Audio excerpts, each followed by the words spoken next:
por ese canto. Pues vamos a comenzar el final.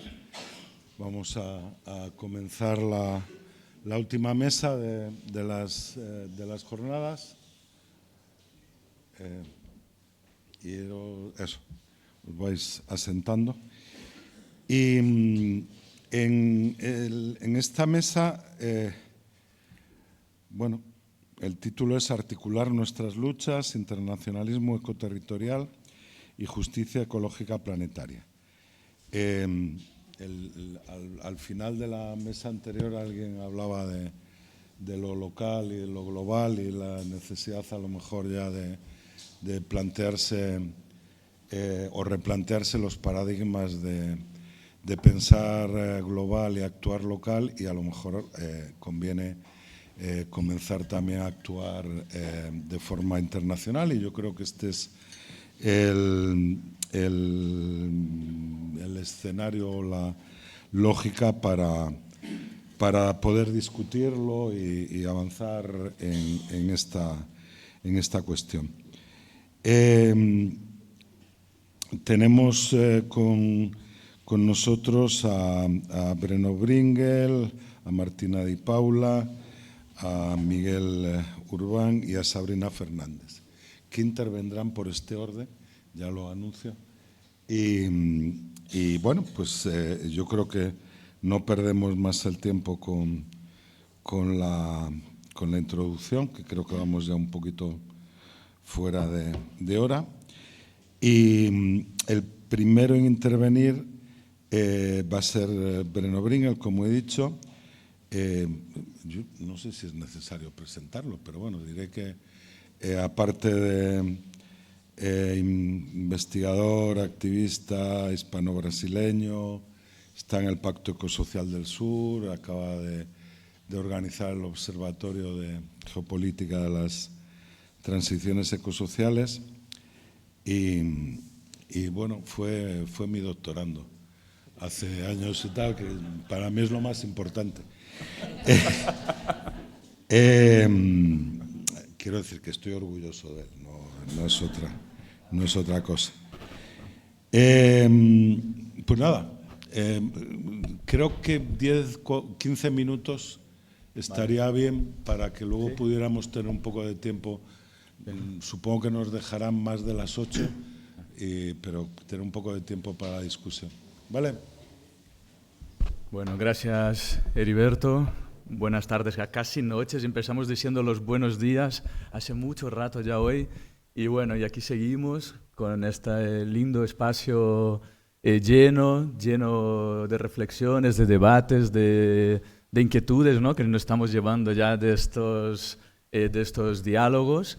Y me tomo 30 segundos para, antes de empezar, agradeceros a todas, a todos por venir, por estar persistentemente, ¿no?, en el encuentro contribuyendo, y quería especialmente agradecer a Ecologistas en Acción y a La Maliciosa por acogernos hoy, y a Walter, que está ahí trabajando un montón para que todo esto funcione.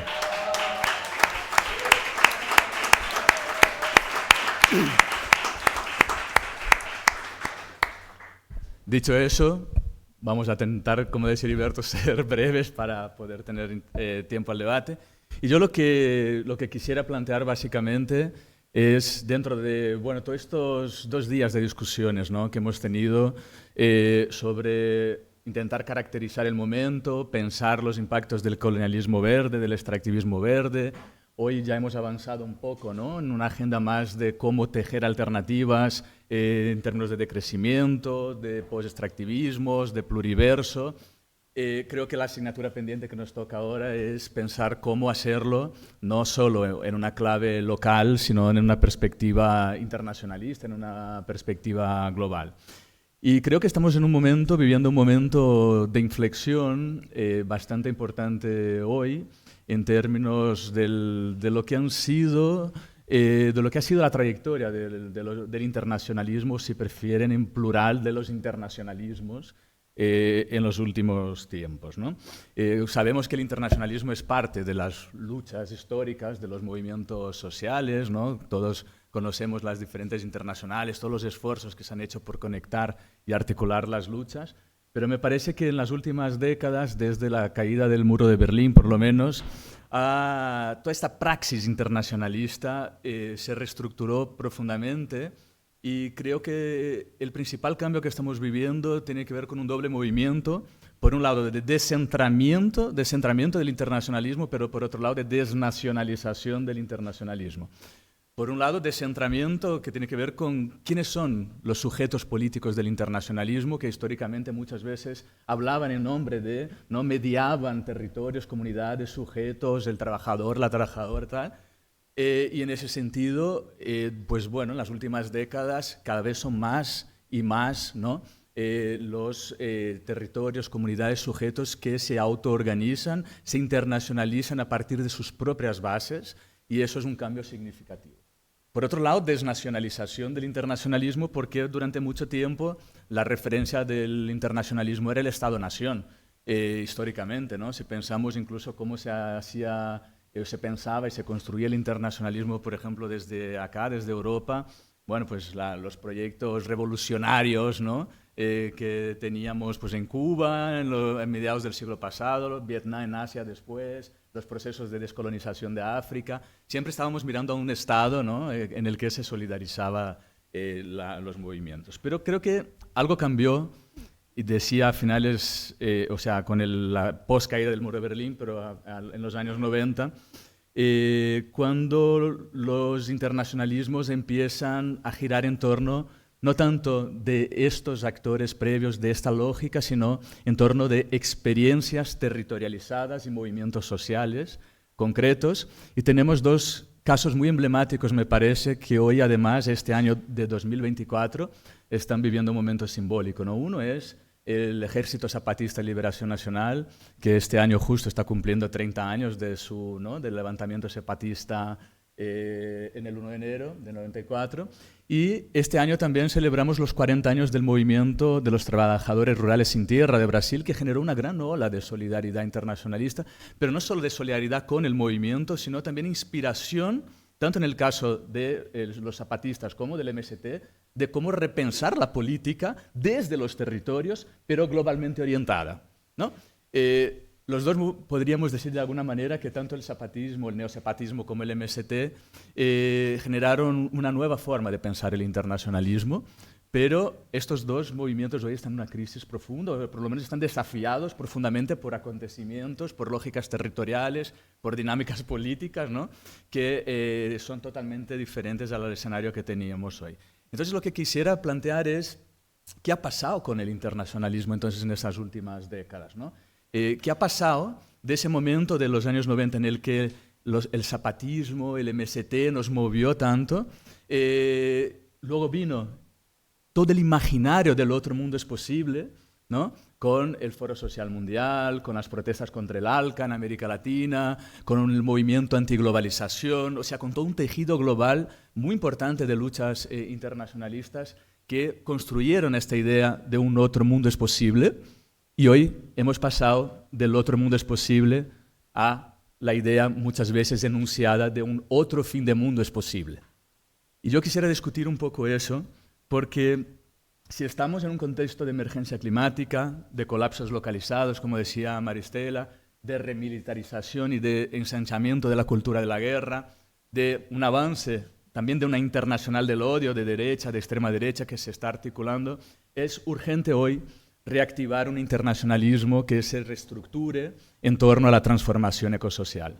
Y eso es lo que Sabrina y yo estamos llamando de un internacionalismo ecoterritorial. Muy inspirado en nuestra amiga maestra Maristela, esta idea de un internacionalismo ecoterritorial me parece fundamental para que podamos pensar, ¿no?, los horizontes del internacionalismo hoy.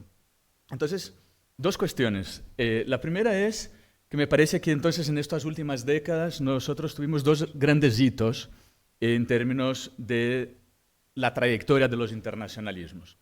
Por un lado, tuvimos un internacionalismo de las convergencias, que fueron todas estas luchas por otro mundo es posible, ¿no?, que se inicia a principios de los años 90. A veces visualizamos todo ese proceso de cambio de siglo, del Foro Social Mundial en 2001, de todo lo que vino con el movimiento antiglobalización, pero eso no empieza ahí, empieza con unas protestas, con una lógica de resistencia, más que de grandes propuestas, de grandes articulaciones, de resistencia en los años 90, al neoliberalismo, a la globalización neoliberal, ¿no? A la construcción de una serie de imaginarios importantes, de redes, de plataformas contra el libre comercio, por ejemplo, ¿no? Contra el BALCA, y se fueron consolidando, me parece, que una serie de aprendizajes que, a pesar de que esto haya pasado, tendríamos que rescatar hoy. Por ejemplo, cómo pensamos los marcos interpretativos globales, ¿no? Identificación de enemigos comunes para las luchas en todos los continentes. En aquel momento avanzamos mucho en la identificación de las empresas transnacionales, de las agencias multinacionales, de organizaciones internacionales como enemigos, ¿no? El movimiento antiglobalización también, y todo este momento nos ayudó mucho, me parece, que a articular la necesaria, ¿no?, conexión entre protesta y propuesta, y eso en un momento en el que estamos muy a la defensiva, porque esa internacional del odio, esa internacional reaccionaria nos pone contra la pared, ¿no? Decía, bueno, tenemos que defender cosas que hace años pues parecía increíbles, ¿no?, que estuviésemos con esta agenda. Estamos siendo continuamente colocados contra la pared para que tengamos una agenda reactiva, defensiva, ¿no? Mientras que es la extrema derecha la que de alguna manera está moviendo el tablero. Bueno, pues en aquel momento también la derecha era muy agresiva, era el consenso de Washington, era un momento en el que no había un discurso del there is no alternative, ¿no?, en el que parecía que estábamos inclinados a seguir aquello. Y sin embargo, empezamos a construir las alternativas, empezamos a construir otros horizontes a partir de la protesta, a partir de la resistencia. Y fue esta resistencia, esa articulación entre protestas, resistencias y propuestas, con contracumbres contra las instituciones financieras, con cumbres paralelas a las oficiales, con espacios de convergencias transnacionales, lo que posibilitaron generar una nueva cultura activista internacionalista que me parece representa muy bien el neosepatismo, ¿no?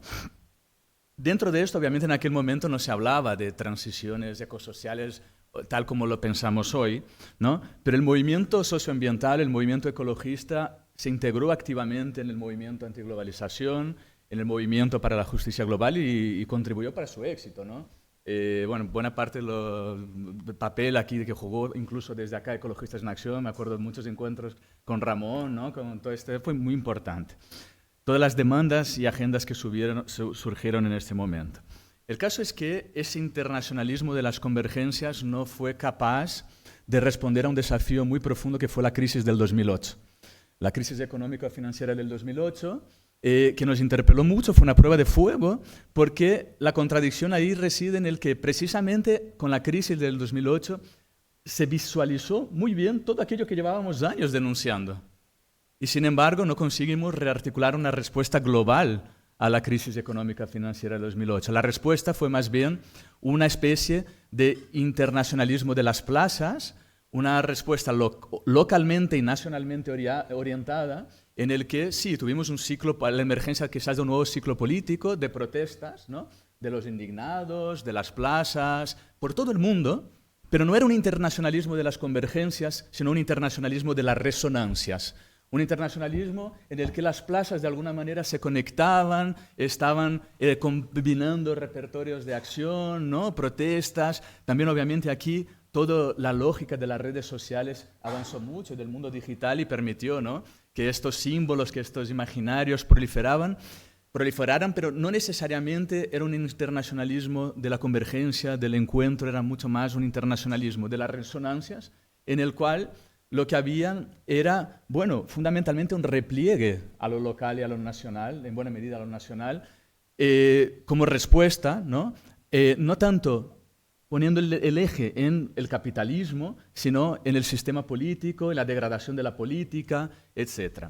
En ese momento, entonces, me parece que a lo largo de todo este periodo, ¿no?, y ayer estuvimos, después de que saliéramos de Somosaguas, de nuestras jornadas en el campamento por Palestina, en Ciudad Universitaria, me venían a la cabeza los ecos de que fue ese momento, ¿no?, de las plazas, de las acampadas, en los que la lucha por la democracia, por la dignidad, por la justicia social fueron fundamentales, pero en el que de alguna manera se fueron diluyendo muy fuertemente todo este proceso del internacionalismo de las convergencias. No es que dejara totalmente de existir, pero sí, el Foro Social Mundial hoy existe, pero es algo anecdótico, ¿no?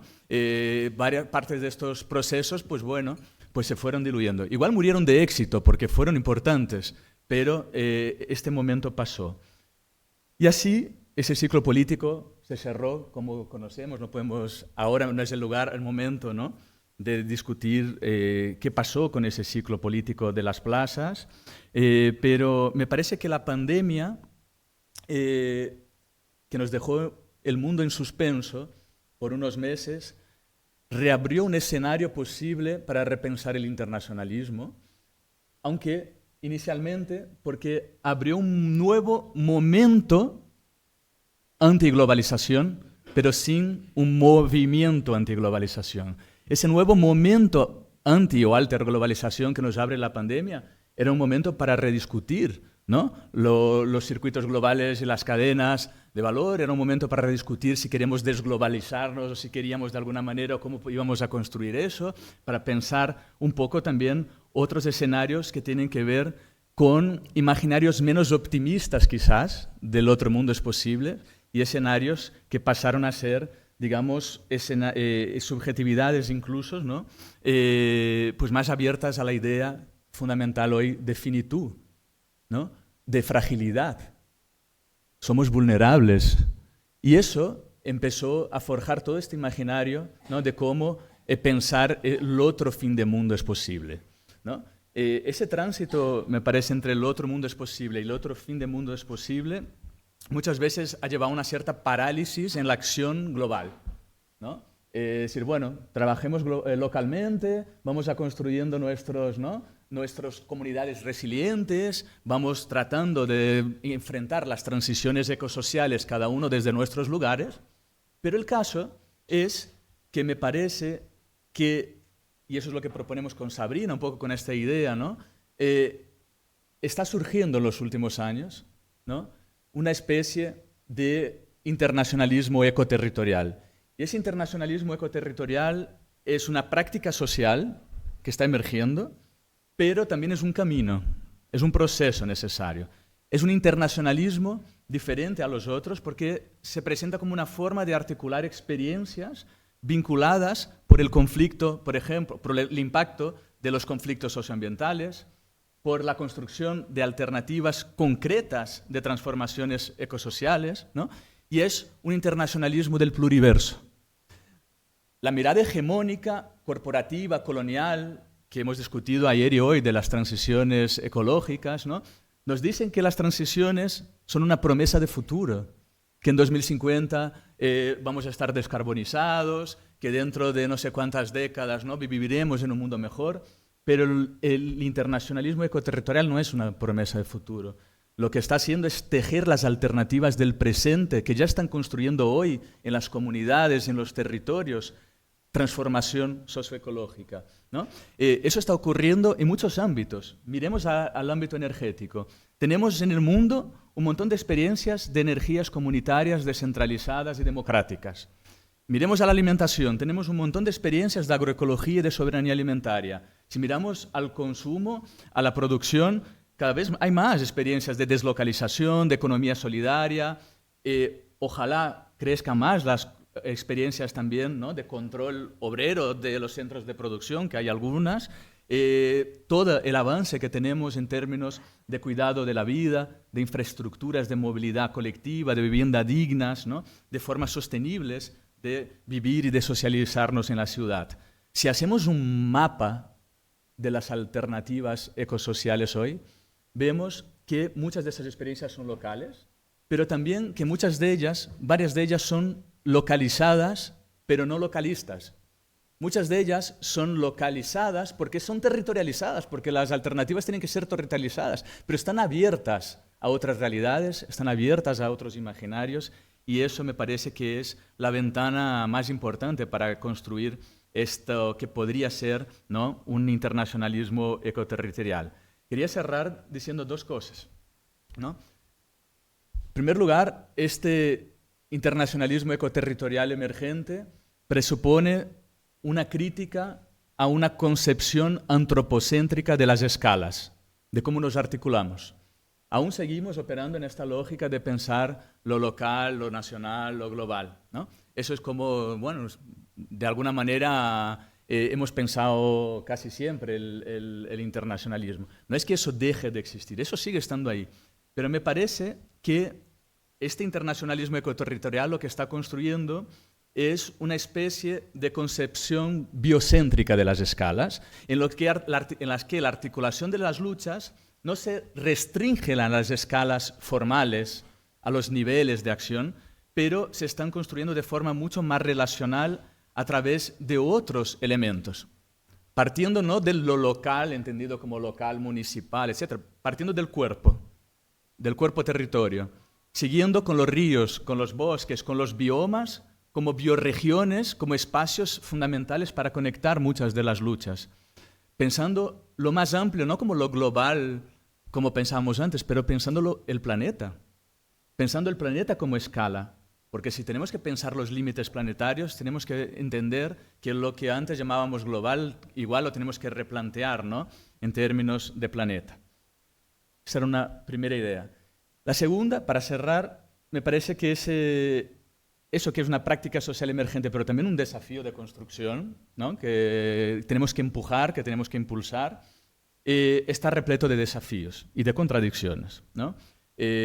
Este internacionalismo del pluriverso es hoy crucial para fortalecer un tejido global, planetario, de transiciones ecosociales justas, radicales, en diferentes partes del mundo, ¿no?, para construir plataformas comunes de luchas, para señalar acciones comunes, caminos comunes. Pero tenemos muchos desafíos.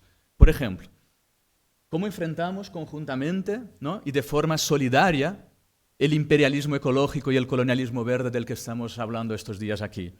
Porque buena parte de este colonialismo verde, que es reiterativo en muchos lugares, no solo del sur global, hemos visto aquí también que en muchos lugares de las periferias de Europa, necesitan tener resistencias articuladas fuertes, ¿no?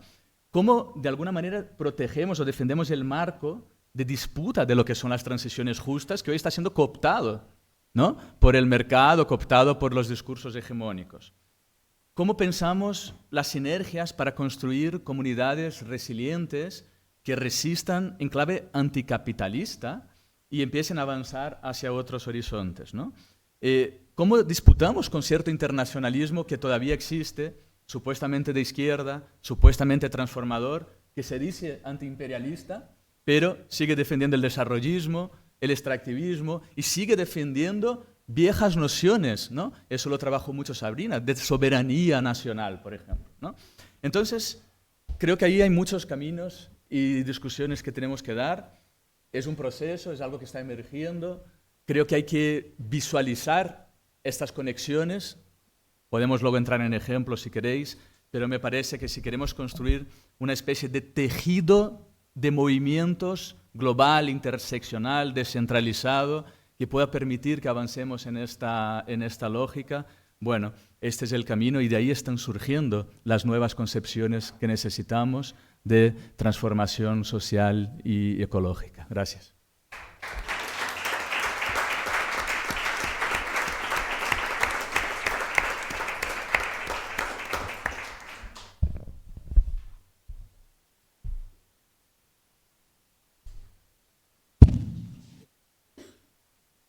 Gracias. Vale, ahora intervendrá después de Breno Martina Di Paula, que es activista ecofeminista, parte de la red ecofeminista de Juventudes por el Clima y colabora habitualmente en El Salto y en la revista Picara. Y además va a terminar Sociología y Relaciones Internacionales, que también estoy muy orgulloso porque es un grado que cuando yo era decano logramos montar en la facultad y que creo que tenía mucho sentido para estas cosas. Martina, adelante. Vale, pues Bueno, seguimos un poco también esa línea porque yo estoy siendo tutorizada del TFG por Breno, entonces como, bueno, he sido doctorado. Y bueno, eso, yo vengo aquí un poco también en calidad de activista, pero viendo también todas las exposiciones, etcétera, como también voy a hablar precisamente pues, de esos trabajos de investigación actuales que estoy haciendo con los TFGs. Sí que es verdad que seguramente hablé muy rápido porque viendo como todo el nivel y todo lo que estoy aprendiendo y que no paro de apuntar, pues digo, bueno, tengo que legitimarme a mí misma, estar aquí sentada y tener algo para decir. Entonces, seguramente pues vaya a hablar bastante rápido porque quiero comentar bastantes cosillas. Sí que es verdad que, bueno, que podría ponerme a hablar de qué campañas estamos llevando ahora desde los movimientos sociales y es un poco también lo que me trae un poco aquí y realmente de lo que me gustaría investigar porque es un poco lo que me toca más de cerca y ya se comentó en la anterior mesa que como es interesante saber cómo, desde dónde estamos hablando y para qué estamos hablando y en dónde queremos aportar. Entonces, pues viniendo desde los movimientos sociales digo, vale, pues es aquí donde me gustaría aportar. Entonces, también trayendo lo que se ha ido hablando, pues podría ser muy interesante hablar de las campañas de deuda por el clima, que ha sido que algunas de las que hemos llevado como muy en defensa de los movimientos ecologistas o también desde los movimientos de financiación, que además este fin de semana hay un encuentro de End Fossil Finance a lo largo del fin de semana y que se está hablando precisamente de los extractivismos financieros, etcétera. Pero bueno, como era este contexto, digo, bueno, voy a hablar de estos dos pequeños trabajos de investigación. Y un poco cómo van relacionados, el primero sí que lo voy a tratar un poco más rápido porque el segundo sí que es un poco continuación de lo que ha ido contando Breno, porque me centro sobre todo pues, en la vía campesina como una respuesta de un movimiento social rural y que además eso, el año pasado se cumplieron los 30 años y es como también ha sido un poco hito de ver toda esa evolución. Pero sí que es verdad que me parecía interesante como hablar desde primer trabajo de investigación del grado de Sociología, que es, y porque también yo creo que me ubica a mí un poco desde donde estoy hablando. Y bueno, yo soy española y uruguaya y bueno, tuve la suerte el año pasado de por una movilidad pues poder estar con mi familia a lo largo de la primera mitad del año. ¿Qué pasó en la primera mitad del año pasado en Uruguay? Pues que los 3 años del fenómeno de la Niña y de la intensa sequía dio paso a un desabastecimiento del agua potable en la zona metropolitana de Montevideo. Entonces, yo justo estaba realizando una investigación sobre el municipio B de Montevideo y su plan de desarrollo municipal 2020-2025, porque el plan de cuidados que tiene integrado, con una perspectiva muy ecofeminista, que me apelaba pues, directamente por los activismos y que además pues, que estaban involucradas pues, teóricas como Lilian Celiberti, pues, que había leído, que me interesaban, que había escuchado, y fue como haciendo una investigación en cuanto a este plan que de alguna manera estalló esta crisis hídrica y política, y digo estalló porque era una crisis con precedentes, como que se venía avisando y ya se sabía que esto podía pasar, muy poca inversión en la infraestructura hídrica y de suministro de agua y pues estalló. Entonces como que realmente partí de una visión ecofeminista de los cuidados como una teoría y práctica frente a la cual hacer frente a esta crisis ecosocial a la que nos enfrentamos, analizando concretamente el plan de desarrollo municipal y cuáles son como esas principales iniciativas del plan de cuidado para después aterrizar en cómo la irrupción de la sequía y esas consecuencias sociales pues dieron paso pues, a una falta de acceso a agua potable en la zona metropolitana, sobre todo fue en los meses de mayo, junio y julio, y bueno, y todos los efectos que esto tuvo no solo en la zona metropolitana, sino en todo el territorio uruguayo, debido a de dónde salía ese agua y qué se hizo con el resto de territorios, que además salió mucho a lo largo de las jornadas de ayer el hacernos agua, el como ese poder del agua y esa soberanía hídrica también, pues que estuvo muy presente como en las reivindicaciones. Y finalmente, y que esto no me voy a centrar nada porque el tiempo es el que es, también hablé como una de las cosas que he mirado también es como qué respuesta local municipal se podría haber dado y qué respuesta local comunitaria se dio. Pero bueno, como que centrarme sobre todo en como ese lugar de partida que pueden ser los ecofeminismos como base teórica que pone el centro en la vida, reconoce vulnerabilidades, integra ecodependencia e interdependencia, que es una cosa que, bueno, ya que estamos en Ecologistas en Acción, como que en esta casa se habla mucho y se integra mucho. Y bueno, eso entenderlos también como una suma de movimientos ecologistas, feministas, decoloniales, una base de interseccionalidad, que ponga pues, en el centro también esa vulnerabilidad de la vida y como que integre pues, toda esta perspectiva interseccional que además ha salido mucho a lo largo de estas jornadas y que pues que es clave. Y sobre todo por el tema de salir de esas dicotomías de las que ya hemos hablado en la mesa anterior de crecimiento, pues salir también de todas esas dicotomías de cultura-naturaleza, hombre-mujer, razón-emoción, público-privado, producción-reproducción, sujeto-objeto, urbano-rural y un largo etcétera. Y bueno, como que del municipio B, como destacar también que ese plan municipal tenía 3 conceptos clave, de interdependencia, codependencia y corresponsabilidad, y que como en 6 componentes, que era atención a la emergencia social, derecho a la ciudad, patrimonio vivo y cultura, barrios verdes, construyendo vecindad, ganar calle, municipio de cercanía, como que reflejan que había una clara intencionalidad de cuidados en el territorio. Pero claro, esta historia también es una historia de zonas de sacrificios, de territorios habitados que han sufrido daños por actividades extractivas globalizadas. Entonces, como que lo vi muy en la línea de todo lo que fuimos tratando ayer, de estas coreografías del abandono, que como término que se ha utilizado mucho para hablar de este tipo de cosas, porque lo que sucedió es que la cuenca de Santa Lucía, que es la que abastece a toda el área metropolitana de Montevideo, dejó de tener agua. Dejó de tener agua y en el momento que estaba dejando de tener agua empezó a mezclarse con el agua de la desembocadura del Río de la Plata, que hace así frontera Uruguay-Argentina. Lo que ocurre es que esto es una desembocadura de río que es salada y Uruguay no tiene desalinizadoras, por tanto simplemente se potabilizaba el agua. Entonces llegó un momento donde abrimos el grifo y el agua que salía era salada. Lavabas una olla y lo que se te quedaba era un resto de sal. Te lavabas el pelo y el pelo estaba salado. Y lo que se decía desde las administraciones públicas y desde los ministerios de salud, reconociendo que los niveles de salinidad eran altos, pero los de cloruro de sodio, de todos los procesos químicos que se necesitaban para potabilizar ese agua, cuadruplicaban los de la OMS, los que el propio Ministerio de Salud recomendaba. Entonces, claro, se vio una situación de hay que comprar agua. ¿Quién se puede comprar agua? Y entonces empezó pues este contexto también de ¿qué ocurre? Y además, ¿qué ocurre? Porque agua en el país había. Se había desabastecido en la zona metropolitana por la cuenca de Santa Lucía, que además había tenido una serie de actividades extractivas, de contaminaciones, etcétera, como que no fue solamente el fenómeno de la Niña. Al tiempo que esto ocurría, seguía vendiéndose agua embotellada del propio Uruguay, de la empresa Salus, que es dependiente de Danone. Al tiempo que esto ocurría, se abrió la segunda planta de celulosa dentro del territorio uruguayo, que es una de las mayores del mundo, que es UPM2, en Paso de los Toros, que daría para toda una ponencia hablar de lo que está ocurriendo en esa zona, que necesita plantación de eucalipto para la producción de celulosa, y UPM es una empresa finlandesa. Y al tiempo que esto ocurría, se proponían planes como el Proyecto Neptuno, con el embalse, Proyecto Neptuno Barazatí, el embalse de Casupá y una serie de proyectos. Además, empezaron a hablarse de plantas de hidrógeno, etcétera, que no tenían en cuenta pues, cuáles eran las bases materiales que había en el territorio.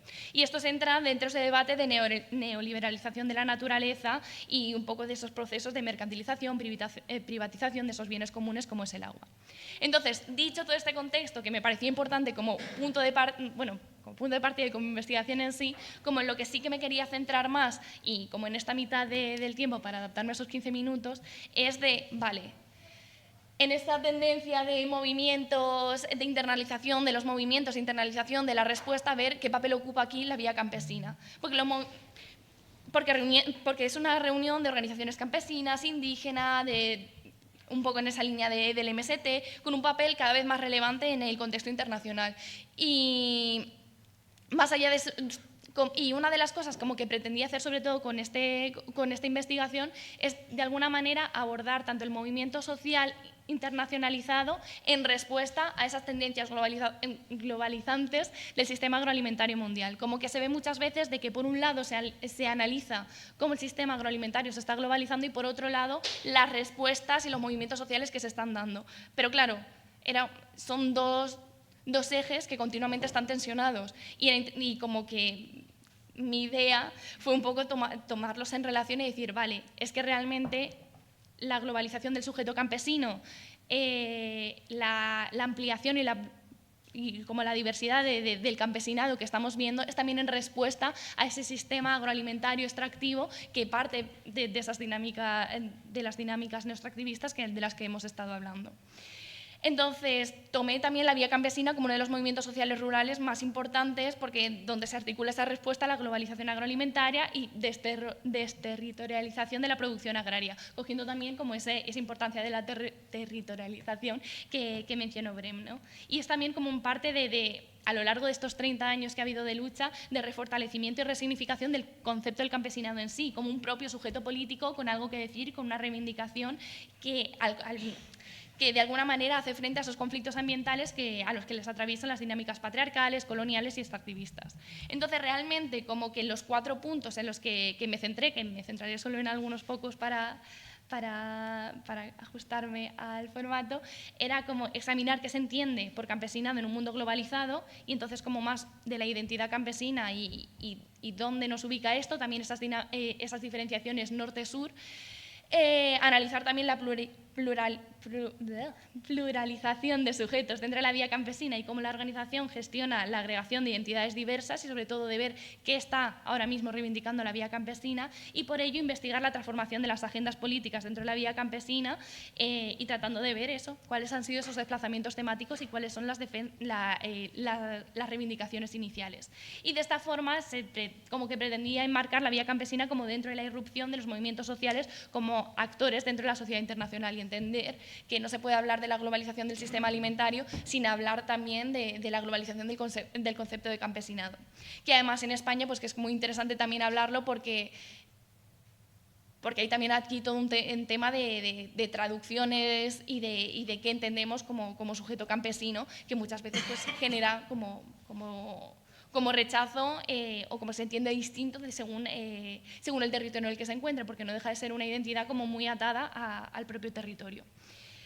Entonces, podría hablar como de la línea de las 8 conferencias y de cómo también ha influido qué se estaba trabajando en cada uno de los territorios para incorporar esa lucha dentro de la vía campesina, que son las cosas que creo que llaman más la atención de la territorialización de la lucha campesina, de decir esto parte de un territorio y la localización está implícita pues, en esa propia territorialización. Pero claro, todo esto se enmarca también de esos conflictos ecoterritoriales que abarcan esas disputas por los territorios, que cuando estamos hablando de esto estamos hablando de una disputa por la propiedad, por los controles, por el control de los territorios y los medios de vida, y también un poco con estas prácticas de resistencia y reexistencia que construyen pues estos nuevos mundos que están en proceso de superar pues, esos límites coloniales. Entonces, como que una vez más se repite la existencia como forma de resistencia. Y mismo en el tema de los control de territorios y los medios de vida y todo esto entendido como en relaciones de poder, también se vuelve a repetir esa pregunta que nos hacíamos ayer de dónde está la vida y dónde está la muerte, quién vive y quién habita y quién no habita los territorios y cómo se habitan. Y bueno, como así, como que el propio surgimiento de la vía campesina es en respuesta también a esas negociaciones previas del Acuerdo General de los Aranceles Aduaneros y de Comercio, que previo a la creación en sí de la OMC, y como la producción de alimentos estaba como muy representada por la IFAP a finales de los años 80, como un organismo pues, compuesto por grandes productores, por grupos mercantiles y como de alguna forma era una representación de la agroindustria. Entonces todo esto se trata de un proceso colectivo para hacer frente al olvido que ha habido de esas formas de producción propias de la agroecología campesina y de la soberanía alimentaria como dos grandes ejes temáticos, reivindicaciones, luchas, lemas que están presentes en la vía campesina a lo largo de todos los 30 años. Y bueno, también en este sentido, y lo que me apela a mí como militante ecologista, es como esa inclusión también de los ecologismos en el momento en el que la defensa de la tierra se entiende de una manera mucho más integral, mucho más holística, en lo cual también salí ayer y como que me parece importante hacer referencia a lo que hemos ido hablando de esa sacralidad de la tierra, de qué papel tiene la tierra y los bienes comunes que ahí se encuentran. Entonces, como que la propia vía campesina defiende el derecho a la vida frente a estos megaproyectos económicos del libre mercado, pues hablando de esas redes alimentarias en defensa de los conocimientos de las propias comunidades campesinas frente a lo que se denomina como semillas corporativas, patentadas y que tiene como ese doble significado y ese doble simbolismo. Y como que una cosa que también llamaba mucho la atención es esa inclusión desde el movimiento campesino, más allá de la lucha por la reforma agraria y lucha por la tierra, desde esto soberanía alimentaria y agroecología campesina, también como modos de vida, de esa inclusión también de los feminismos populares, de los espacios de juventud, de las reivindicaciones y las identidades LGTBI y una involucración y posicionamiento en conflictos internacionales bajo esta lucha campesina global. Y esto pues se puede hablar de conflictos en Brasil en esa unión junto al MST, en Colombia con los procesos de paz, en México junto al zapatismo y concretamente, y haciendo guiño a lo que está pasando pues ahora mismo y a las acampadas palestinas, pues una unión muy grande con el pueblo palestino y contra su colonización y en defensa de la soberanía alimentaria en unión con la Confederación Campesina Palestina. Entonces podría también hacer como un recorrido de todos esos conflictos concretos de los cuales también la Vía Campesina pone un altavoz y una reivindicación de dónde están las comunidades campesinas ahí, pero viendo también de intentar ajustarnos un poquillo al tiempo, como que sí que me gustaría terminar con un par de frases de la Vía Campesina que yo creo que definen bastante como un poco por qué estamos aquí y por qué hablar de soberanía alimentaria y del papel de las personas trabajadoras de la tierra pues es importante para hacer frente a los extractivismos y a estas dinámicas propias de la crisis ecosocial a la que nos enfrentamos. Y es que frente a las crisis globales construimos soberanía alimentaria para asegurar un futuro a la humanidad. Y esta es la frase.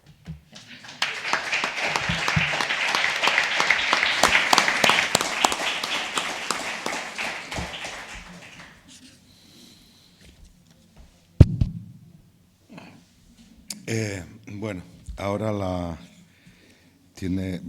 a intervenir a continuación Miguel Urbán, que también no sé, no creo que haga falta presentarlo, pero bueno,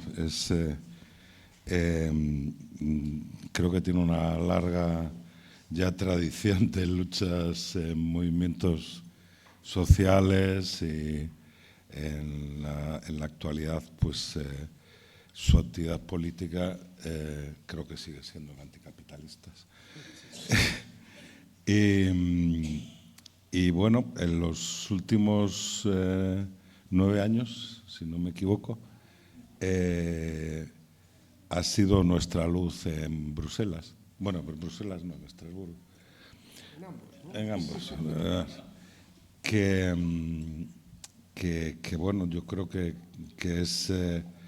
Si hay algún ejemplo de práctica internacionalista en ese Parlamento, en el Parlamento Europeo, pues yo creo que la de Miguel es ejemplar, ¿no?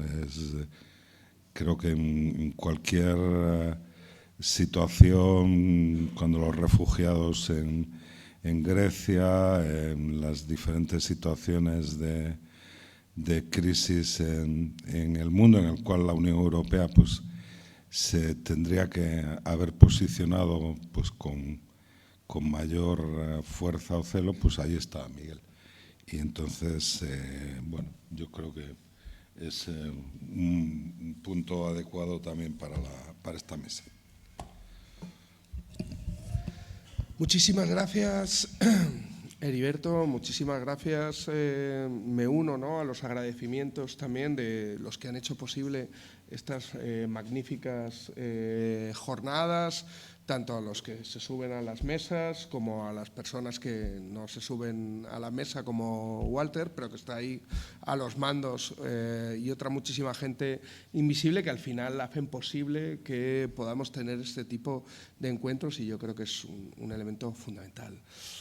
Segundo, yo creo que no podríamos empezar ninguna charla, y menos aún hablando sobre internacionalismo, sin recordar lo que está pasando justamente en Gaza, lo que está pasando en Rafah, que es una auténtica, pues no solo genocidio en pleno siglo XXI, sino sobre todo es un genocidio donde la Unión Europea y los gobiernos europeos son cómplices de lo que está pasando, y por eso creo que es tan importante, sobre todo en Europa, recordar en cada espacio en el que tenemos lo que está pasando para que no se nos olvide.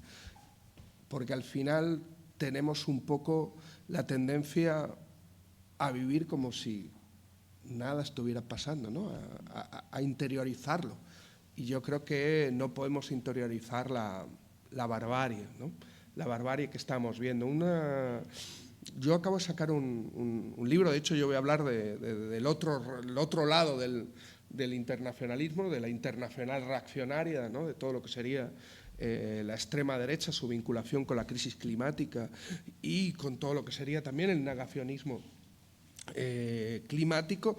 En un debate que tuve hace poco en una presentación del libro, una compañera me hablaba y me decía: ¿cómo puedes decir que no estamos ante un neofascismo, ¿no?, del siglo XXI con la violencia que estamos viendo, ¿no? Y yo creo que hay un concepto muy errado de pensar que la violencia es patrimonio del fascismo, que la violencia suprema es patrimonio del fascismo. La violencia suprema es patrimonio del colonialismo. Y yo creo que esto es un elemento fundamental que hay que volver a recordar. Frantz Fanon decía que el fascismo lo que hizo fue convertir a Europa en una colonia y utilizar los métodos de violencia colonial en Europa. Esa fue la novedad que trajo el fascismo a Europa. Yo creo que es un elemento que hay que recordar en un momento donde el neocolonialismo está resurgiendo en un mundo de escasez y en un mundo en llamas de una forma tan salvaje. Y yo creo que no podríamos entender la violencia que estamos viendo en Gaza sin ver cómo ha estallado por los aires todo el modelo de gobernanza liberal nacido después de la Segunda Guerra Mundial, cómo han aumentado los conflictos interimperialistas y justamente cómo han aumentado las lógicas de expropiación neocoloniales y neoextractivistas. Yo creo que es un elemento que me parecía fundamental y con el cual comenzar. Lo digo porque cuando alguien ve que 100 años después de la marcha sobre Roma hay una persona como Meloni que está gobernando en Italia, es lógico que utilicemos gafas del pasado para hacer paralelismos históricos. Es normal. Cuando de repente tú enciendes la televisión y ves a unos señores con cabeza de búfalo entrando en el Capitolio, dices, ¿qué está pasando, no?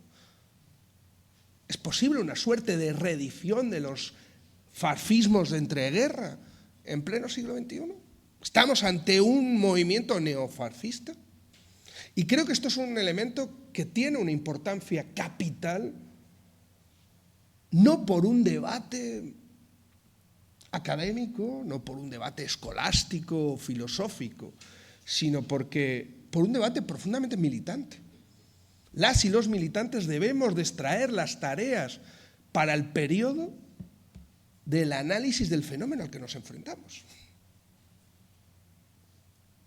Por eso es tan importante ver a qué fenómeno nos estamos enfrentando. Un fenómeno que hasta hace poco pensábamos que era una especie de sarampión europeo, ¿no?, que solo acometía una serie de países europeos. Incluso algunos creíamos que estábamos a salvo, ¿no?, también de ese sarampión. Bueno, este 2024 se vota en la mitad del mundo, vamos a tener elecciones europeas, seguramente la extrema derecha gane en 9 países centrales de la Unión Europea, sea la opción más votada, seguramente consiga el 30% de los escaños del Parlamento Europeo y consiga tener una minoría de bloqueo dentro de las leyes estratégicas que tenga que aprobar el propio Parlamento Europeo.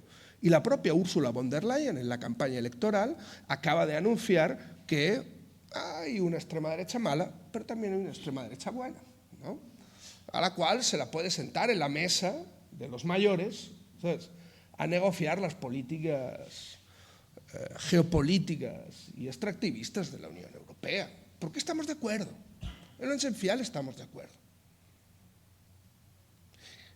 Esto hace que creo que es tan importante ver a qué nos estamos enfrentando. Lo digo porque vuelven unas elecciones presidenciales en Estados Unidos. Hemos visto lo que ha pasado en la India, el país más populoso del mundo, donde gobierna la extrema derecha con una mano de hierro desde el 2014, como lo que ha pasado en Argentina con Milei, lo que pasa en El Salvador con Bukele, que me parece, por cierto, mucho más peligroso que Milei, porque creo que es mucho más exportable el fenómeno del populismo punitivo de Bukele, ¿no?, que el señor de la motosierra argentina, ¿no? O sea, yo creo que, de hecho, es mucho más esa lepenización de los espíritus, ¿no?, que se habla de la sociología europea, esa capacidad que tiene la extrema derecha de marcar la agenda, de que otras organizaciones compren su agenda y su propuesta política, es mucho más seducible en el caso de Bukele de lo que podría ser en el caso de Milei. ¿A qué nos estamos enfrentando? Yo parto del análisis del fascismo clásico, no como un punto de final, sino como un punto de partida, analizando cómo la extrema derecha actual tiene elementos que son característicos del viejo fascismo, cómo tiene pasiones movilizadoras del viejo fascismo, pero cómo hay rupturas evidentes. Productos de contextos políticos y económicos también diversos. Como para entendernos, en el gobierno de Meloni hay fascistas, en el gobierno de Trump había fascistas, en el de Bolsonaro había fascistas, o en el de Milei hay fascistas. Pero ni Milei, ni Bolsonaro, ni Trump, ni Meloni han sido aupados al gobierno por un movimiento fascista. Y eso es una cuestión no menor. Porque a veces hay una inflamación también del uso y del término fascista que creo que nos equivoca en nuestras tareas. De hecho, hemos llegado a hablar aquí en la campaña de las autonómicas madrileñas de contra el fascismo, porque si gobernaba Ayuso, gobernaba el fascismo en Madrid. Bueno, compañeros, creo que a veces si creemos que Ayuso es fascista y ha sido aupada por un movimiento fascista, estamos banalizando la violencia de lo que supone el fascismo. Porque no podríamos estar haciendo estas jornadas en un gobierno fascista. Eso no podría ser. No estaríamos viendo, o estaríamos viendo la ilegalización de los partidos y de las organizaciones de izquierdas, de los sindicatos, el exterminio físico y constante y persecución de los liderados que no estamos viendo. Que no sea un movimiento fascista no significa que no pueda evolucionar en una lógica fascista. Pero a día de hoy no lo es, aunque tenga fascistas en su seno. Y entonces, si no es fascismo, ¿qué es? La propuesta que hago, que para mí no es una cuestión, vuelvo a decir, de una disputa terminológica, es que nos estamos enfrentando a una suerte de autoritarismos reaccionarios. ¿Por qué? Porque la emergencia de estos autoritarismos reaccionarios está profundamente ligado a lo que sería una auténtica crisis de régimen capitalista, en el sentido gramsciano del término, ¿no? Una crisis de régimen capitalista como la conjunción de dos crisis fundamentales. Hay muchas más, evidentemente, pero dos crisis fundamentales. La crisis de gobernanza neoliberal, el fin del neoliberalismo progresista, utilizando los términos de Nancy Fraser, y su mutación en un neoliberalismo cada vez más autoritario, en donde para intentar aumentar la tasa de ganancia vemos cómo cada vez ese neoliberalismo está ocupando todos los espacios de la sociedad y de la democracia liberal tal y como la conocíamos. Y de ahí procesos como lo que se está conociendo de los iliberalismos en diferentes países del mundo. Y el elemento central, la crisis ecológica y la crisis climática. La crisis ecológica ha acabado con la última utopía de la modernidad. La utopía capitalista del crecimiento sin límites. Esa triada de crecimiento, progreso, futuro. El futuro siempre ha visto como una lógica de crecimiento y de progreso. Somos incapaces de imaginar un futuro que no sea progreso y crecimiento, como sociedad. La crisis climática ha quebrado esa lógica capitalista, ha roto la utopía capitalista, ha cancelado, en palabras de Mark Fisher, el futuro. De hecho, si vemos las recreaciones culturales, en los años 70 el futuro No sé si recordáis Regreso al Futuro, ¿no? Eran coches voladores. Claro. Por cierto, hace 3 años que pasó el Regreso al Futuro y de momento los coches voladores no llegaron, ¿no? Pero había un intento de imaginar el futuro. Ahora, cuando hay recreaciones culturales sobre el futuro, es el fin del mundo. Es una lógica distópica. Por cierto, nunca el final del capitalismo, siempre el final del mundo, ¿no? O sea, yo creo que es bastante ejemplificado, ejemplifica muy bien, ¿no? el momento político en el que nos encontramos. Y esa incapacidad de imaginar el futuro, esa certeza de que sabemos que por primera vez somos generaciones que vamos a vivir peor que nuestros padres, en términos capitalistas, en términos de crecimiento, genera una serie de pánicos, de miedos, donde se construye la extrema derecha. Decía Hegel que la naturaleza aborrece el vacío, ¿no? Y ante la incapacidad del vacío de imaginar el futuro, la extrema derecha lo que nos propone es regresar al pasado. La extrema derecha nos propone una propuesta autoritaria reaccionaria, una revuelta reaccionaria de volver a un pasado de seguridad, a un pasado conocido, no a un pasado mitificado, al pasado de antes de la cancelación del futuro, al pasado de antes de la crisis climática, al pasado de la globalización feliz, del capitalismo sin límites, del capitalismo como final de la historia. Milei lo que nos propone es volver a Menem. Claro. Esa es su propuesta. Un pasado conocido en donde pueda entrar al centro de Madrid quemando toda la gasolina que quiera. ¿Por qué? ¿Quién me va a decir que no? Un pasado conocido en donde pueda utilizar todos los pesticidas que yo quiera para producir más. Claro que sí, es mi tierra. ¿Quién me va a decir a mí que no? Un pasado conocido de una familia heteropatriarcal, de una Europa blanca, cristiana. Un pasado conocido donde las diversidades sexuales sigan escondidas en los armarios. Esa es la propuesta reaccionaria de la extrema derecha, que plantea seguridades irreales. Pero esto no es una cuestión de razón, sino de pasión, en el momento de crisis en el que nos encontramos.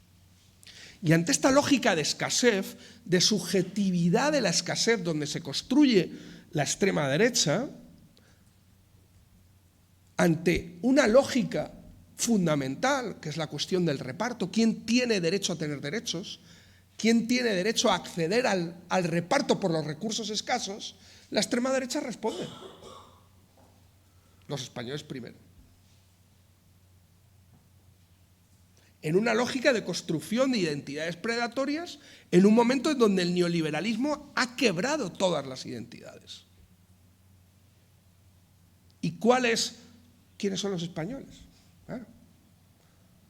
Porque vemos cómo tiene que haber una adscripción ideológica por parte de la extrema derecha a la construcción de esa identidad. La lógica de los muros de Trump no es una lógica de impedir la entrada de migrantes, es una lógica de construcción de identidad,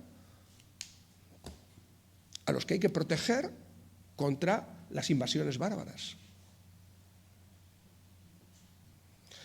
Esa lógica que dice Thomas Cockchis, de cómo estamos ante un imperialismo que ya no solo es un imperialismo de saqueo de recursos, sino es un imperialismo defensivo de las pequeñas islas del bienestar que siguen quedando. Un imperialismo defensivo contra la humanidad superflua. ¿Cómo podríamos entender si no la necropolítica migratoria que atraviesa no solo a la Unión Europea, no solo a Occidente, lo estamos viendo en Chile, lo estamos viendo en Perú? Justamente, ¿no? Para intentar protegernos de esas pequeñas islas del bienestar, en donde vuelve otra vez la lógica de la otredad neocolonial, en donde no vemos como igual a esa humanidad superflua. ¿Alguien piensa que Marlaska seguiría siendo ministro de Interior en este país si en vez de haber matado a palos a 40 demandantes de asilo sudaneses fueran 40 demandantes de asilo blancos ucranianos? ¿Alguien piensa, de verdad? Porque esas lógicas de escasez, esas construcciones de identidad, también están construyendo un elemento, y ahí la crisis climática también juega un elemento fundamental, sobre todo el pánico a un mundo en llamas, en donde por primera vez en un momento de crisis hemos dejado de mirar arriba para mirar abajo. Y en ese mirar abajo se construye la extrema derecha. Ya sabemos, tenemos claro, que no vamos a vivir como Amancio Ortega. No, lo tenemos claro. Pero somos conscientes de que podemos vivir como las personas que trabajan en las maquilas de Amancio Ortega. Y nuestra lucha ya no es para vivir mejor, es para no vivir peor. Y en esa lógica de no vivir peor, la extrema derecha construye una guerra entre el último y el penúltimo, en donde tu enemigo no es Amancio, es tu vecino Mohamed. Ahí se construye la extrema derecha. Ahí se construyen las lógicas de escasez. Y la gran pregunta, donde por cierto tenemos una extrema derecha cada vez más internacional e internacionalista, en un momento de reflujo de las coordinaciones internacionales, de todo lo que hablaba justamente Breno, ¿no? de la emergencia del movimiento antiglobalización, vemos cada vez una extrema derecha más internacionalista en sus propuestas políticas, desde una lógica de neurosis identitaria nacional, ¿no? Es increíble, ¿no? O sea, cómo construyen, o sea, esa lógica y cómo toda esa extrema derecha está tan imbrincada con el poder corporativo fósil, en la lógica del negacionismo climático. De hecho, la campaña electoral que vamos a ver en las europeas, el tema migratorio, el tema seguritario va a estar, pero por primera vez va a entrar con muchísima fuerza el tema del negacionismo climático en esta campaña, de una forma brutal por parte de la extrema derecha. Brutal. Lo estamos viendo en Vox, lo hemos visto cómo han conectado, incluso con las movilizaciones del campo en muchas partes en Europa, pero también aquí en España de una forma muy clara. Vuelvo a decir, la naturaleza del borrefe, el vacío, donde estábamos nosotros y nosotros, ¿no? Yo creo que es un elemento clave, donde estamos nosotras y nosotros, cuando en vez de cuestionar quién tiene derecho a tener derechos, lo que no cuestionamos es el reparto. Cómo hemos dejado de cuestionar, de meternos en el templo de la propiedad privada. Si hablamos, como algunos autores han hablado, de la crisis del coronavirus como un ensayo general, ¿no?, de lo que puede venir, pues hemos perdido en este ensayo general. Fuimos totalmente incapaces de cuestionar la propiedad privada de las patentes de las vacunas. Incapaces, totalmente incapaces. Fuimos incapaces de explicar que la principal contradicción que se está demostrando es la contradicción capital-vida.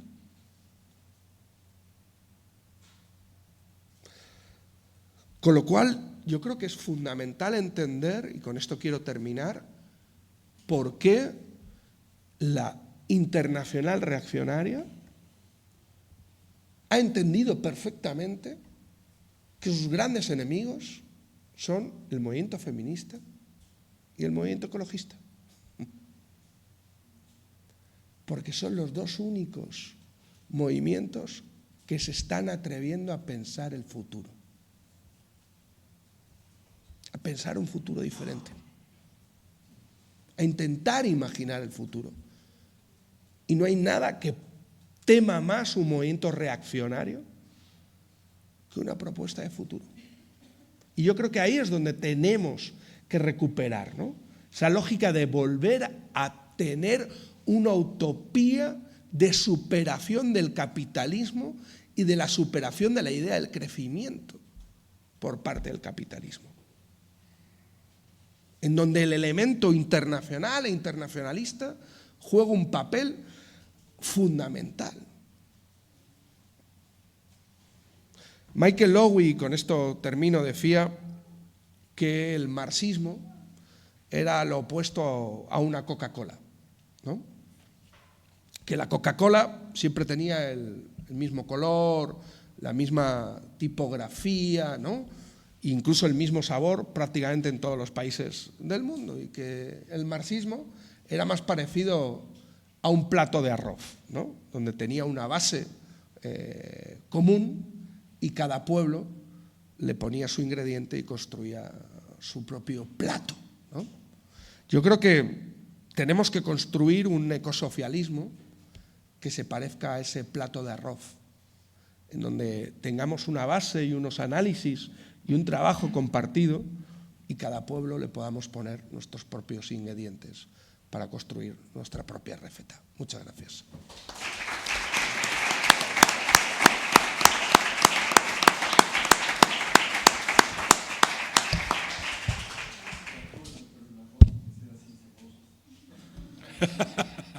El arroz, la cebolla pocha el arroz, no se puede.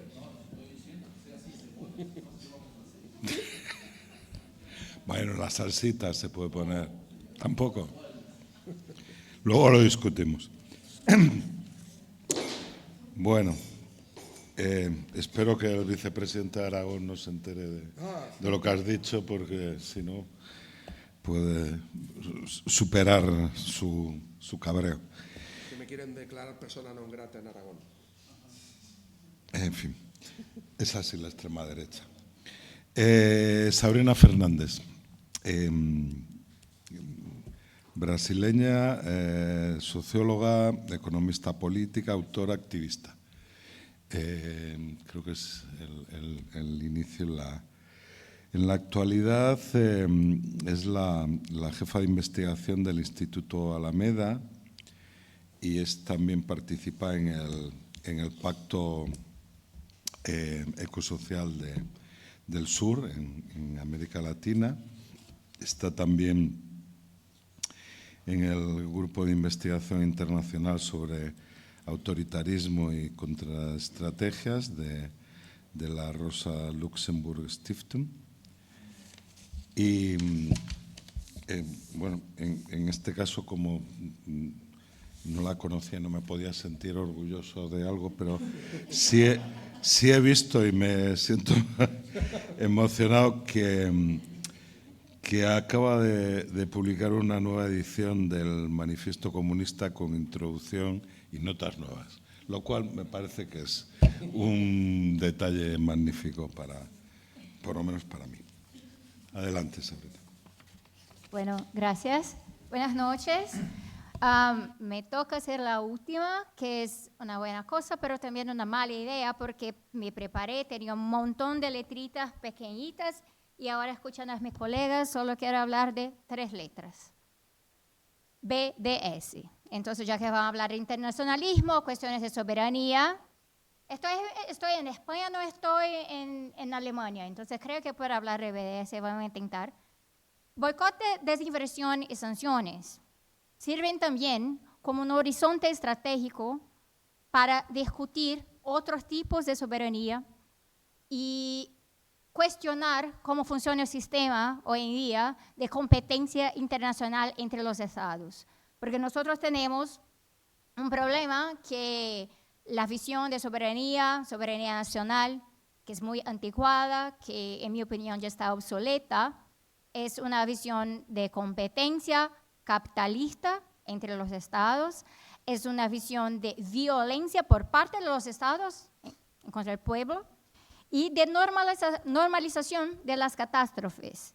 Y ahí las catástrofes aquí se entienden como, por ejemplo, estos colapsos localizados, que eran muy localizados y ahora están más amplios, como lo que pasa en Río Grande do Sur, en Brasil ahora, donde 80% del estado está afectado por inundaciones, afectado por la crecida de los ríos y un colapso con un racionamiento de energía, electricidad, no hay agua para la gente, y hay violencia y esto también se reproduce con los problemas de desigualdad que ya están muy presentes en Brasil, con el racismo, con la desigualdad de acceso a la tierra, la inseguridad alimentaria y todos estos problemas, pero catástrofe también en el sentido de Nakba, porque lo que pasa en Gaza hoy, que se está normalizando, ¿no? Como dijo Miguel, se está normalizando porque fue normalizado por 76 años la ocupación colonial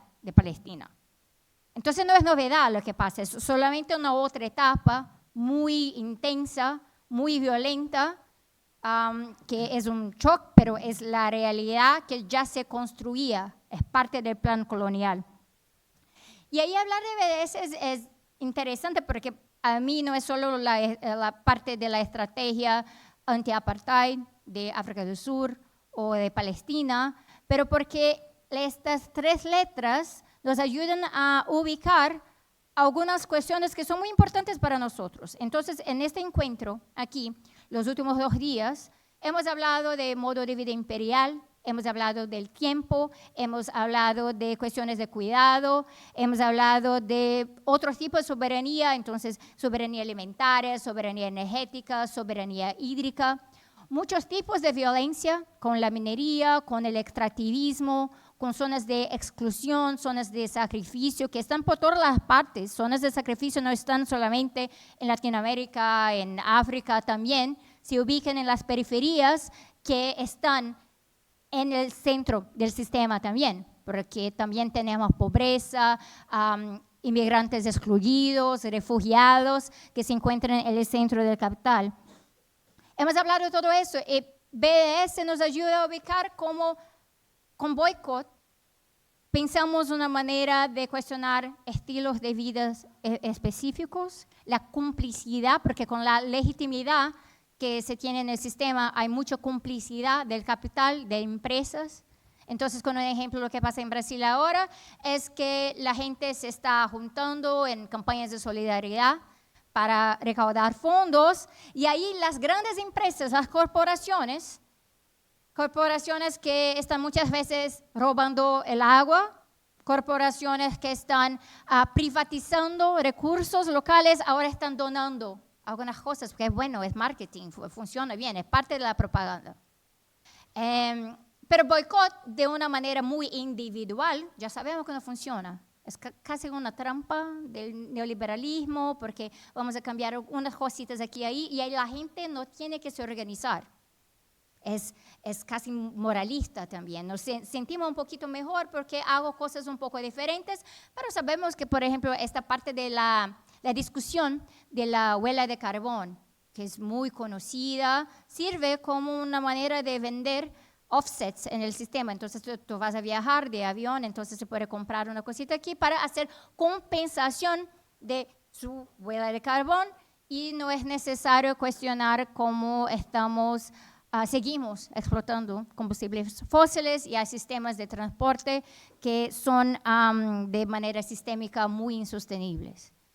Pero si ponemos todo eso juntos, por eso son 3 letras, no solamente una, llegamos a la parte de desinversión, que es muy importante porque la soberanía hoy en día es sobre todo una soberanía del sistema financiero internacional. Todos los días inventan nuevas maneras de cosificar a la vida, nuevas mercancías, nuevas maneras de crear renta y ganancias, y los vemos con la naturaleza todo el tiempo. Ahora hay canje de deuda por naturaleza, esto está pasando en Ecuador. Hay ahora maneras de volver ideas simples como crecimiento de la población con nuevos bebés, o hay especies específicas en la selva, entonces creamos un precio, un valor en el sistema y se puede especular. El sistema financiero global es también un sistema muy interesante para las élites porque es un sistema de endeudamiento. Y ahí las propuestas que vienen de la ONU, cuando hablamos de pérdidas y daños, cuando hablamos de fondos verdes para que hagamos algún tipo de compensación por la desigualdad global, por la deuda histórica de los países más ricos con los países más pobres y vulnerables frente al cambio climático. Viene algunas veces con un poquito de plata para un proyecto ahí y aquí, pero en su mayoría más deuda. Y ahora en Brasil se están hablando que para reconstruir al estado de Río Grande del Sur van a necesitar como 4 billones de euros. Eso es una semana de colapso en un estado de un país que es gigante. Entonces, si normalizamos esos pequeños colapsos, ahora estamos enfrentando un momento que es clave para cambiarlo todo, para que cuestionemos de dónde viene la plata. ¿Quién va a pagar la cuenta? Todas las veces nosotros pagamos la cuenta. Cuando hay complicidad de los estados en Europa, los Estados Unidos, Canadá y otros lugares también, con el Estado israelí, con el genocidio de los palestinos, no es solamente porque no están votando correctamente en las resoluciones de la ONU, en el sistema, o no solamente porque reconocen al Estado israelí como Estado legítimo. La legitimidad tiene su base material. Esto viene con comprando armas, vendiendo armas, con un sistema de comercio muy sofisticado, con cooperaciones académicas, científicas, militares, con cooperación cultural, es por eso que hay también esta dinámica, esta dimensión que siempre destacamos de la normalización cultural de Israel con deportes, con la música también, con el medio artístico. Y esta base material tiene que ser cuestionada. Y ahí viene esta parte de pensar sanciones para allá del modelo del Estado. Porque si tenemos un modelo de competencia interestatal, que mi soberanía está en contra suya y estamos en competencia aquí, las sanciones que funcionan en este sistema son solamente las sanciones imperialistas. Entonces son los estados más poderosos que imponen sanciones. Y si son aliados de estados como Israel, esto nunca va a pasar. La realidad es que si no fuera un genocidio por un estado que es aliado de los grandes imperialistas, ya estaría bajo sanciones desde el primer mes. Entonces, si llamamos por sanciones, tenemos que pensar sanciones también como una manera de cuestionar el sistema de competencia interestatal a que estamos y ahí plantear otros tipos de soberanía que pueden interrumpir los flujos de capital. Sin interrumpir los flujos de capital, no hay antiimperialismo que funcione. Serán solamente palabras en el aire, es bueno, nos trae mucha energía trabajando juntos, una lucha internacionalista antiimperialista, pero si no se interrumpe el capital, tal vez Lula es declarado persona non grata en Israel, pero sigue comprando vehículos blindados de empresas israelíes. Es una hipocresía, pero también es complicidad. Y pensando de esta manera, la soberanía que me gustaría plantear con ustedes en una tarea muy colectiva debería ser una soberanía ecológica. Porque esta es basada en una otra cosa que aprendí en Palestina, la primera vez que estuve allá hace 5 años, que más allá de estas 3 letras, me hablaron mucho de una palabra que se llama sumud. Sumud fue una de las primeras palabras que aprendí en árabe y sé solamente como 10. Pero sumud es muy importante porque hay también una investigadora palestina que se llama Manal Shikayr, que habla de ecosumud. Sumud significa, no hay una buena traducción, también porque es algo muy personal, muy de la cultura palestina de resistencia, pero sería como constancia junto a persistencia. Y esto me parece muy bonito porque María Paz estaba hablando un poco antes, en la otra mesa, de ritmo y foco. Entonces, constancia es sobre ritmo y persistencia es sobre foco. Y el ecosumud es esta síntesis entre persistencia y constancia en el territorio. Es sobre eso que queremos hablar cuando hablamos de internacionalismo ecoterritorial, porque es sobre la permanencia real. Es sobre sostenibilidad, no como un modelo verde que es vendido hoy en día en los sistemas del Banco Mundial, por las empresas de consultoría, con certificados y cosas así, pero sostenibilidad como la posibilidad de llegar más allá. Soberanía en el siglo XXI es una soberanía que si vamos a sobrevivir, vamos a llegar al siglo XXII con calidad de vida, con salud, con soberanía alimentaria, soberanía hídrica, con soberanía energética, que no es lo mismo que plantean los países cuando dicen no vamos a explotar el petróleo para nuestras ganancias propias y ahí desarrollar, pero la manera de resistir a los problemas que vienen por ahí y que ya están presentes en muchos lugares. Y una soberanía también muy basada en cuidado y tiempo, que son cosas que discutimos. Estoy intentando tejer algunos puntos de los debates que fueron magníficos esos 2 días. Soberanía de cuidado y soberanía de tiempo, porque estos caminan juntos. Es donde viene esta cuestión del género, de enfrentar al patriarcado, de traer otros tipos de conocimiento también que muchas veces están aislados o escondidos o están bajo represión, que no nos permiten imaginar estos otros mundos posibles. Y todos estos ejes de soberanía se vienen juntos con esta idea de que es una soberanía por la paz, que es el contrario de lo que tenemos hoy, que es una soberanía de competencia. Y ahí pensando esta cuestión de ecosumud, de resistencia territorial, creo que nuestra gran tarea es de aprender a hacer desnormalización como una táctica a un horizonte que sea ecosocialista. Entonces, cada pequeñita cosa que nos incomoda, que es un problema en nuestros países, que nos invita a la solidaridad con otros lugares también, que eso no sea solamente en momentos de emergencia. Porque este es un problema, porque estamos muy acostumbrados, hay una guerra, se empieza un genocidio aquí, hay un gran colapso en otra parte, son las inundaciones, son los huracanes, y esto va empeorando con un sistema que estamos bajo hoy, que es de eventos climáticos extremos, casi todos los días, casi en todos los lugares. Es que si vamos normalizando esto, no hay energía vital en nosotros para lidiar con todo esto. Entonces, el problema es que el sistema gana. Estamos cansados, estamos agotados de luchar por todas esas cosas al mismo tiempo.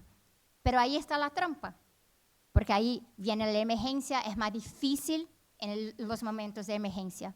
Entonces,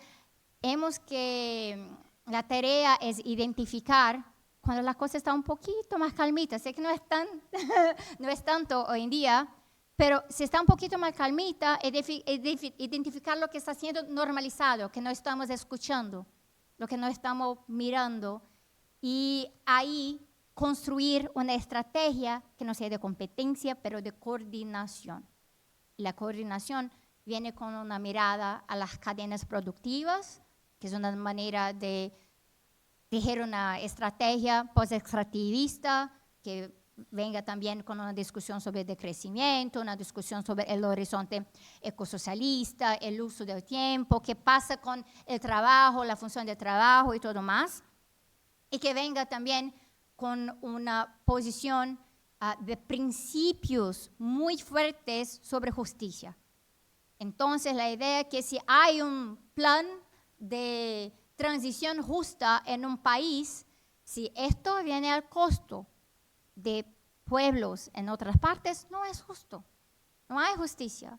Y sé que es un problema porque los últimos años, los debates, todos los últimos 10 años por ahí, los debates de Acuerdo Verde y todo más, son muy nacionalistas, muy centrados en una estrategia nacional de desarrollo, de crecimiento verde, de creación de empleos verdes y todo más. Y ahí no se mira a la cadena productiva, no se mira a la división internacional de trabajo. Y ahí, por supuesto, nos olvidamos de esas cuestiones más básicas que el principio de la contradicción del capital, de esa crisis permanente capitalista, es que unos están siempre explotando a los otros.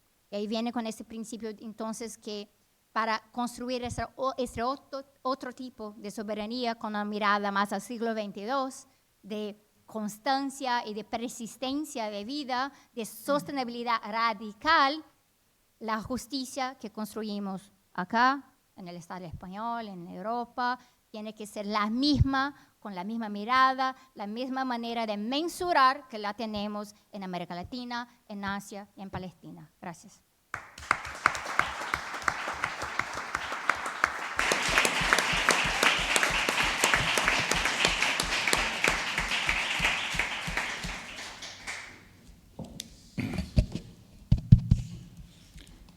Bueno, son las 8:30. Tenemos tiempo, quiero decir, como vamos pasados media hora, ¿sí? No, se supone que esto terminaba a las 8, entonces, digo, a mí... Sí, es lo que me habían contado. ¿Eh? No, empezamos mucho más tarde. Claro. No, pero quiero decir que yo creo que lo mejor es el... bueno, yo se supone que tenía que comentar algo. Yo voy para introducir algo en medio minuto. Hay una maravillosa obra de Goya que se titula es una de las ¿cómo se llama? Bueno, de las impresiones. Los sueños de la razón producen monstruos. Yo creo que la crisis climática, las guerras, la desigualdad de clases, los estados endonacionales que la extrema derecha quiere recordar, amparar y subrayar, son los monstruos. Pero la razón que sueña, que produce estos monstruos, es el capitalismo. Es un modo de organizar la producción y la distribución en el cual básicamente se persigue el beneficio individual. Ha funcionado, es lo que decía Miguel de la época él hablaba del neoliberalismo progresista, pero hay una época anterior del liberalismo progresista en el cual Adam Smith consideraba que el comercio, extender el comercio por todo el mundo iba a lograr la paz. Parece que no solo erró, sino que lo clavó. Pero con esta metáfora, o con esta metáfora, lo que me gustaría plantear es que, del mismo modo que el internacionalismo de la Tercera Internacional era un internacionalismo perverso, porque estaba al servicio de un Estado y de un Estado-nación, creo que lo que tenemos que componer, y yo creo que las intervenciones han ido en ese sentido, un internacionalismo o sin adjetivos o con muchos adjetivos: feminista, ecológico, de clase, es decir, yo creo que las enseñanzas del pasado nos deberían de hacer huir de las visiones no unilaterales, pero sí que intenten hegemonizar una cosa. Y es que la crisis climática es un side effect, es un efecto colateral del capitalismo, igual que recordaba el presidente chino en su reciente visita a Francia y demás y tal. Dice, no, es que la OTAN nos bombardeó la embajada y murieron varios trabajadores en Belgrado. Y decía, hombre, no, pero eso fue sin querer, es un efecto colateral de la guerra. Claro, es que no tenemos municiones lo suficientemente precisas y demás. Bueno, ese es el problema, entender cuál es el origen de lo que ocurre y, bueno, en esa medida seguir luchando, intentar que sigan confluyendo todos los movimientos, las sensibilidades, las tendencias y demás en esa lucha. Y abro espero que a alguien le haya... Maristela.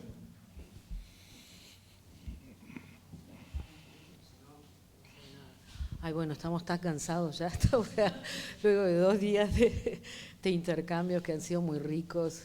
La verdad que agradezco mucho a esta mesa final también. Agradezco a Breno y a todos a quienes han estado en la organización.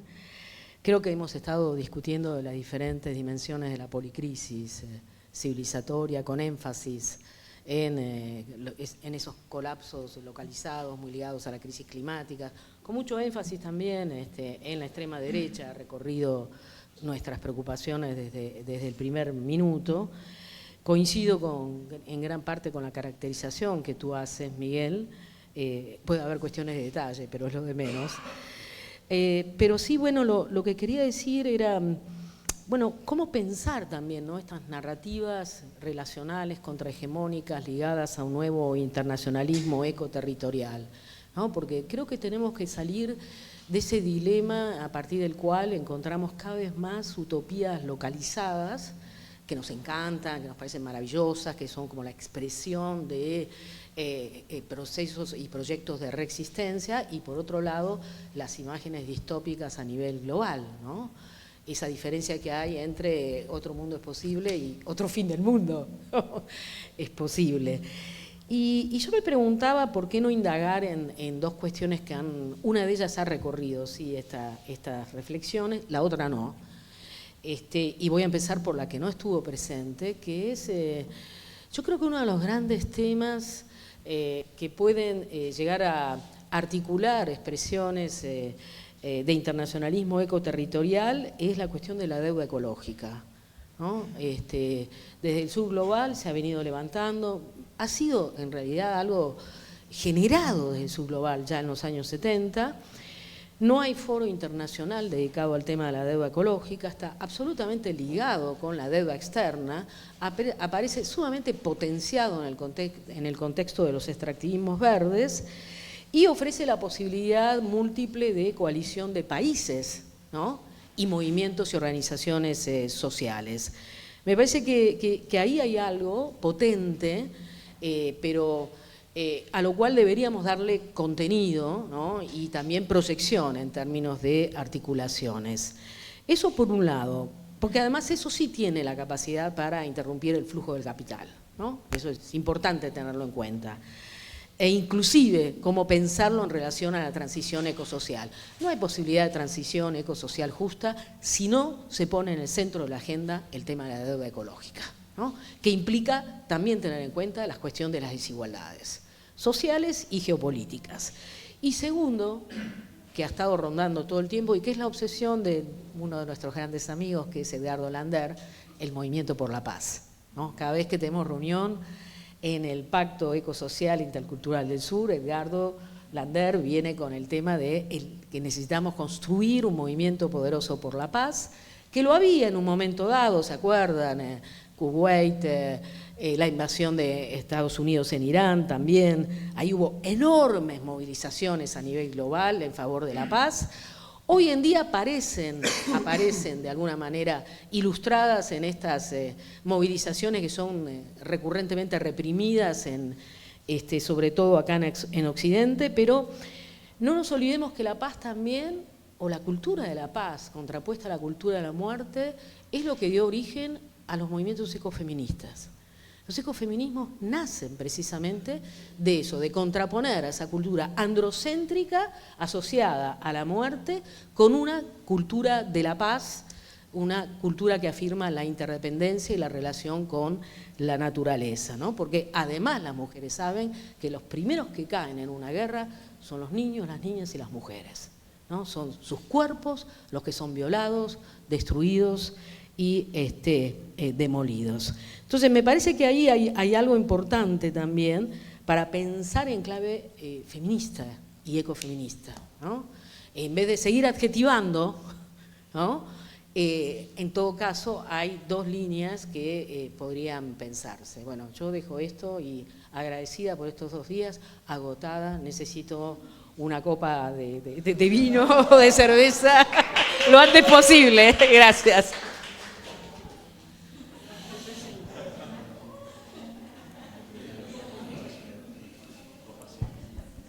Bueno, muchísimas gracias. Yo voy a empezar de la peor forma que se puede empezar una pregunta a las 8:30 de la noche. No tengo una pregunta, tengo un comentario.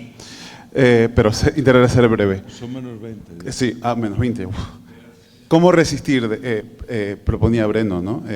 A ese ecologismo verde. Y yo, uniéndolo con la presentación anterior de María Paz, yo diría también cómo resistir, inclusive ontológicamente. Una de las cosas que ha estado rondando por mi cabeza durante todas estas sesiones del día de hoy es si cuando Nelson Maldonado Torres, cuando hablaba del colonialismo sobre el ser, pensaba en cómo el argumento de la guerra justa para evangelizar a los pueblos indígenas los había vaciado ontológicamente, si también hay una especie de guerra justa a favor del clima que estaba vaciando ontológicamente a pueblos campesinos, por ejemplo, que parece que los vemos como seres sin resistencia ontológica y quizás por ello, por eso me parece maravilloso tu tema de investigación, Martina, son los grandes olvidados del derecho internacional. Parece que ya se ha perdido la batalla sobre ellos y apenas si en el 2022 se logró entrar en marcha la Declaración de Naciones Unidas sobre Derechos de los Pueblos Campesinos y no hay casi trabajo sobre eso, es una cosa rarísima. Y me encanta que haya salido Fanon en ese sentido porque tal vez también la respuesta ahí para hacer frente a esa posible colonialidad ontológica, colonial sobre ser, siga estando, como decía Fanon, ya en los dames de la tierra, en los condenados de la tierra y partir siempre de la experiencia vivida. Quizás por allí una vez más desde Fanon está la respuesta y termino con esto, la soberanía en el tema del derecho internacional y sobre cuestiones climáticas es un temazo, pero también es un tema a tener en cuenta en propuestas que se presentan como favorables a la cuestión ecológica. Yo soy muy escéptico, por ejemplo, bajo la idea del ecocidio, de regular internacionalmente en la Corte Penal Internacional como parte del Estatuto de Roma el ecocidio como un delito de la humanidad, porque se desconoce que tal vez la Corte Penal Internacional es una de las cortes más desiguales del planeta. Los grandes países contaminadores no la han suscrito y ni lo van a suscribir, Estados Unidos, Rusia. Entonces las empresas o los empresarios que contaminen y que están en esos países no van a poder ser juzgados. Mientras el sur global sí va a poder ser juzgado porque curiosamente el Consejo de Seguridad de la ONU puede proponer casos ante la Corte Penal Internacional. Cuando el fiscal de la Corte Penal Internacional en el 2020 intentó seguir un proceso contra Estados Unidos por delitos contra Afganistán, de Estados Unidos lo puso en la lista negra, tratándolo casi de terrorista, y cambiaron al fiscal al final. Entonces, desconocer esas dinámicas de poder que se relacionan con la soberanía en estas propuestas yo creo que no ayuda. Bueno.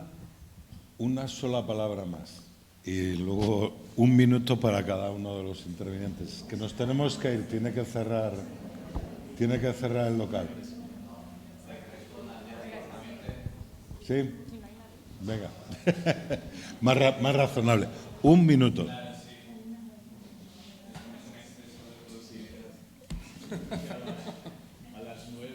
Menos cuarto. Después de 2 días de tan intensos y ricos debates, a mí lo único que me queda es agradecer un montón a todas y todos por todo este intercambio, por todo lo que nos llevamos y vamos a seguir, ¿no? Tejiendo, dialogando, y yo creo que han sido 2 días muy, muy ricos, y toca, bueno, pues agradecer otra vez a La Maliciosa, a todos vosotros, y poder...